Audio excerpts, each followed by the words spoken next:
안녕하세요. 오늘은 여호수아 4장을 함께 살펴보려고 합니다. 네, 이스라엘 백성들이 요단강을 정말 기적적으로 건넜잖아요. 네, 그렇죠. 정말 놀라운 사건이었죠. 근데 그 직후에 하나님께서 내리신 첫 지시가 참 흥미로워요. 아, 그 돌 이야기 말씀하시는군요. 네, 맞아요. 강바닥에서 돌을 가져와서 기념비를 세우라는 거였어요. 왜 하필 그 순간에 다른 것도 아니고 기억을 세우는 일이었을까요? 그게 오늘 저희가 좀 깊이 파고들을 줄문인 것 같습니다. 네, 바로 그 지점이 핵심이거든요. 여호수아 4장은 그냥 사건 기록이 아니에요. 아, 그런가요? 네, 공동체의 기억이 어떻게 만들어지고 또 어떻게 다음 세대로 넘어가는지 그 원리를 보여주는 거죠. 뭐랄까 일종의 기억 설계도 같은 느낌이네요. 맞습니다. 정확한 표현이세요. 그럼 구체적으로 보면 하나님께서 각 지파에서 한 명씩 12명을 뽑으라고 하셨잖아요. 네, 12사람이요. 그 사람들에게 요단강 한가운데, 그러니까 그 제사장들이 언약궤 메고 굳건히 섰던 바로 그 자리, 네, 바로 그 지점이죠. 거기서 돌 12개를 가져오라고 명령하셨어요. 네. 그리고 그 돌들을 가져다가 어디에 두라고 하셨죠? 아, 강 건너서 처음 진을 쳤던 곳, 길가래요. 맞아요. 길갈의 기념비로 세우라고 하셨죠. 12지파 전체가 이 기억에 참여한다는 그런 의미가 담겨 있는 것 같네요. 네, 분명히 그렇죠.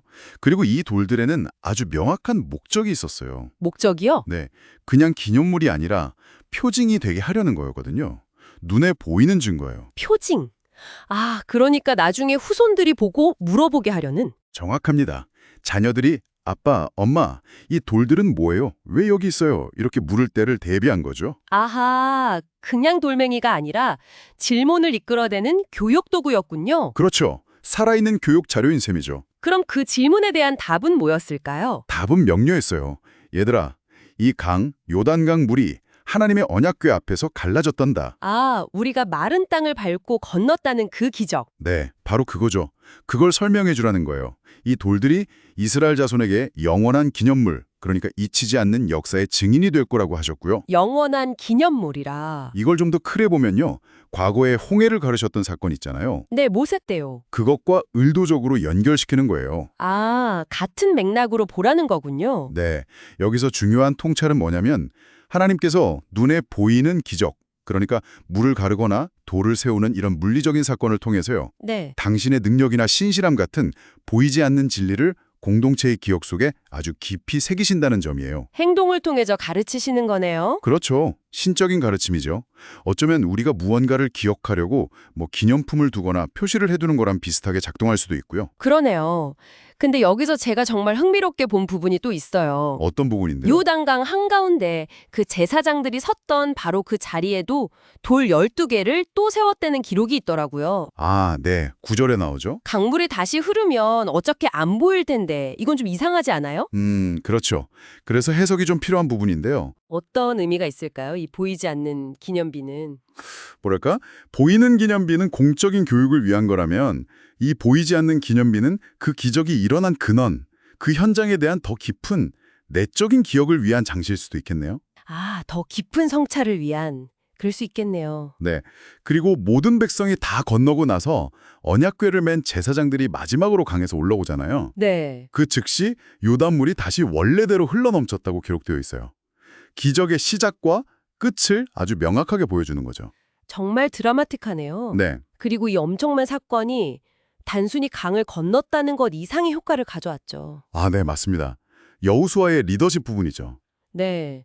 하나님께서 모세와 함께 하셨던 것처럼 이제 여호수아와 함께 하신다는 걸 온 백성이 봤잖아요. 그렇죠. 눈으로 확인한 거죠. 그러면서 여호수아의 지도력이 정말 모세의 반열에 오르게 됐다고. 네, 14절에 그렇게 나오죠. 하나님의 능력이 나타나는 곳에서 리더십도 함께 세워지는 걸 보여주는 장면입니다. 백성들에게도 정말 큰 확신을 주었을 것 같아요. 우리 리더와 하나님이 함께 하신다. 이런 거요. 당연하죠. 공동체의 결속에도 큰 영향을 미쳤을 겁니다. 결국 여호수아 4장은 그 공동체의 정체성을 만들고 유지하는데 기억의 전수가 얼마나 중요한지를 계속 강조하는 것 같아요. 맞습니다. 핵심은 그거예요. 눈에 보이는 기념물, 그 길갈의 돌들을 통해서 보이지 않는 하나님의 역사와 의미를 딱 보이게 만들고 네. 그리고 미래 세대가 질문하게 만들어서 자연스럽게 신앙교육이 이루어지도록 설계한 거. 아, 정말 지혜가 돋보이죠. 그러게요. 그냥 와우, 놀라운 일이 있었어. 여기서 끝나는 게 아니라 그 의미를 딱 붙잡아서 다음 세대에게 적극적으로 전하려는 그 노력이 중요했던 거네요. 바로 그렇습니다. 자, 이제 이 이야기가 오늘 우리에게 또 이 방송을 듣고 계신 여러분에게 어떤 질문을 던지는지 생각해 볼 시간인 것 같습니다. 네. 오늘날 여러분의 삶이나 우리가 속한 공동체에서 이렇게 돌을 세워서라도 다음 세대에게 꼭 전해주고 싶은 정말 영원히 기억되어야 할 그런 가치나 사건은 무엇일까요? 중요한 질문이네요. 한번 진지하게 곱씹어 볼 만한 질문인 것 같습니다. 오늘 이야기는 여기까지 나누겠습니다.